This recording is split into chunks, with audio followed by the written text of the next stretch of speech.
Bonjour à tous, aujourd'hui nous sommes au théâtre Montansier à Versailles. Saviez-vous qu'il a été inauguré par Louis XVI et Marie-Antoinette le 18 novembre 1777? Après cette petite page d'histoire, je vous propose tout de suite de découvrir notre sélection des spectacles pour le Journal du Théâtre. Au sommaire de notre émission, une marionnette va nous jouer des tours dans Alter Ego, Funambule Montmartre. Puis, notre rubrique Plein Feu nous emmène aujourd'hui à la rencontre de Pef et de sa joyeuse troupe, juste avant la représentation de Spamalot dans les coulisses de Bobino. Tout de suite, direction les planches du théâtre des Trois-Vallées à Palaiseau pour Ma Marseillaise, un texte de Darina Al-Joundi.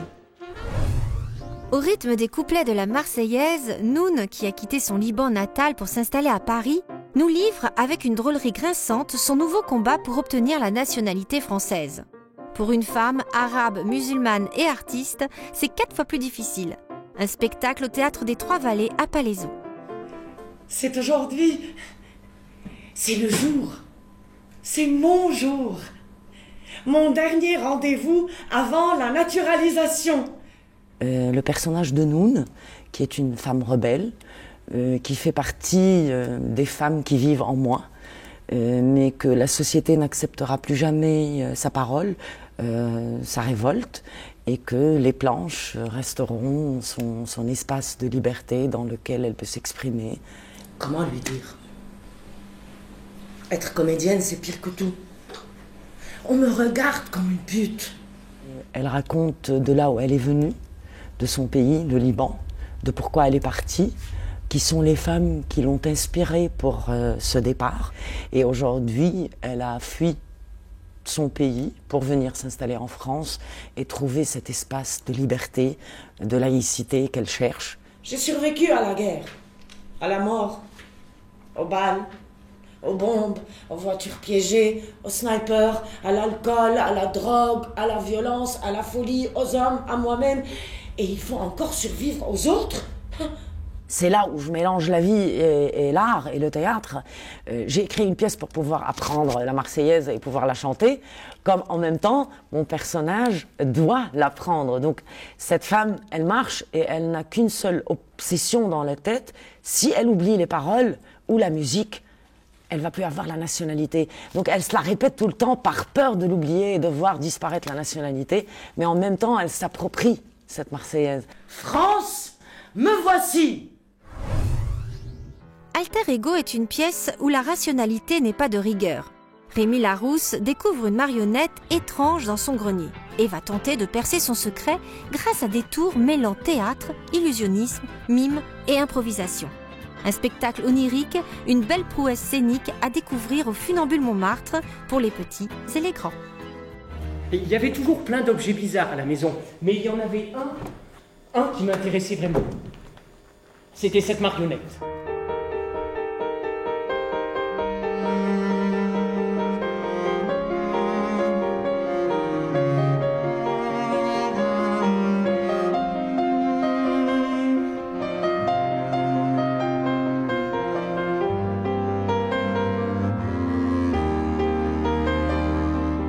Avec son regard, il pouvait manipuler l'esprit des spectateurs et leur faire accomplir des choses prodigieuses.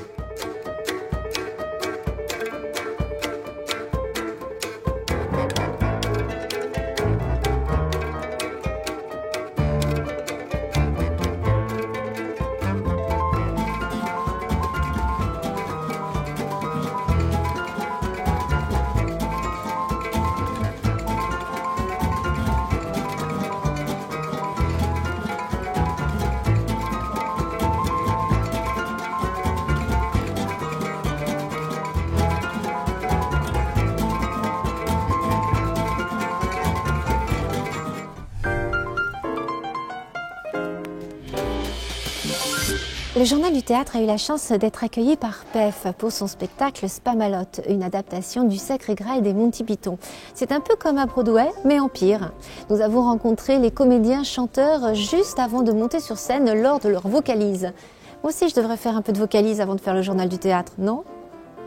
J'ai retrouvé une de mes chaussettes, donc celui qui a l'autre. Ah, la chance! Ouais.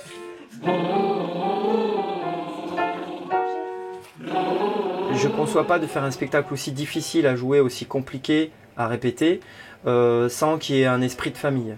On peut pas venir comme on l'entend parfois pour cachetonner. De toute façon, c'est pas une pièce qui rend riche, en tout cas dans le portefeuille, mais c'est une pièce qui apporte beaucoup à chaque être que nous sommes. Et il faut avoir l'esprit de troupe parce qu'on sue ensemble et il est là cet esprit.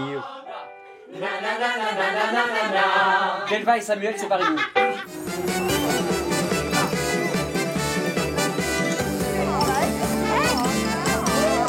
Il y a ce chef d'orchestre, Raphaël Sanchez, à qui je dois beaucoup aussi, qui nous a fait beaucoup progresser, qui a quand même dirigé le Cirque du Soleil ou le Roi Lion, des grands spectacles comme ça. Ok, dimanche dernier, on a eu un petit ralenti sur Tirons-nous. Oui. Ah oui. Donc ça fait comme ça.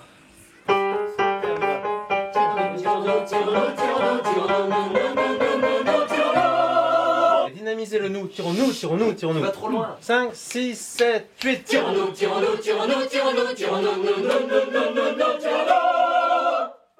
Le casting, ça a été une des étapes les plus longues pour moi, et les plus difficiles, bien que que passionnante, parce que moi, quand j'ai rencontré pour la première fois des chanteurs, j'étais hyper ému, quoi. À 9h du mat, des sopranos qui débarquaient dans la salle, les meilleurs chanteurs de Paris, qui jouent dans les grandes comédies musicales qu'on connaît tous. Maintenant, ce qui a été long, c'est que je cherchais à remplacer les Monty Python quand même.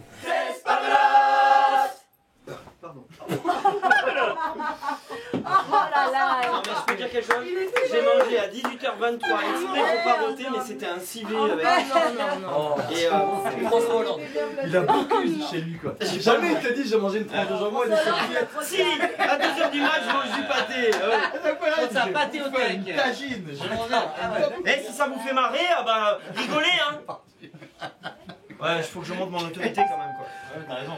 Oui, je suis le roi. Ah d'accord, il est le roi, quoi. Donc il a le melon. C'est la fin du journal du théâtre et on se quitte sur cette petite anecdote. Marie-Antoinette serait venue voir Marguerite Montpensier, lui aurait dit « Le comte d'Artois aime beaucoup votre théâtre et aimerait avoir une loge à demeure ». Ça, c'est une bonne idée. Allez, au revoir à tous et on se retrouve très vite. Ciao!